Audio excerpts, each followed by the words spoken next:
Well, it's great being back with you again, and I hope your group, or whether it's you and a friend, or you and your family, or you and a small group, are enjoying going through these discussion questions, going a little bit more in depth to the messages we talk about here on Sunday mornings. Pastor Brandon just spoke about Joseph this week, and just he's always been such an interesting person in Scripture to me. And as I look through the Gospels, it's interesting to me that this guy who is Jesus' earthly dad that we're talking about. And outside of the Christmas story, we don't really see much about him. You see him brought up when in that story where Jesus is a young boy and goes to the temple, and his parents think as they're traveling home that he's with them, and then they realize he's not, and so they have to go back and find him. It mentions Jesus' parents, but outside of that, we don't know what really happens with Joseph. The assumption is that he must have passed away before Jesus' earthly ministry, but we actually don't really know. But what we see in the Christmas story is so important for us to reflect as well. This idea of this man who we don't know exactly the words that he said. He is never quoted throughout the Christmas story, but we see his actions.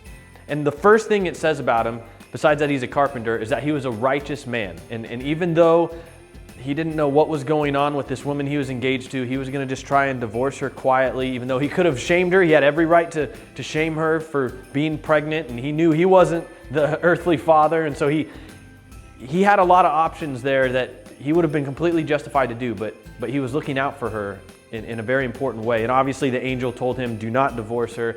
She is pregnant with a child because of the Holy Spirit. She's telling the truth, and we see how he responds to God in that he's obedient. And so as you look at these questions, you're going to notice a lot of the questions this week are really reflective, and look in and say, what can I do to make sure I'm reflecting that character, that righteous character that God would want me to do? Because the reality is, we all have ways we can improve in that. There's no person that's perfectly living that out. Jesus is the only one who ever did. But we need to be reflecting all the time. How can I be more like Jesus? Because when we reflect him better, people are going to see him more clearly and want to come to know him. And so how can we grow in that way? And then the other really important question, and I know we'll be talking about it in the devotional later this week, is about worship. How do we worship? And what does worship truly mean? Because I think a lot of times when I say worship, your go-to thought is, oh, he's talking about the singing part of a worship service. But worship is so much more than that.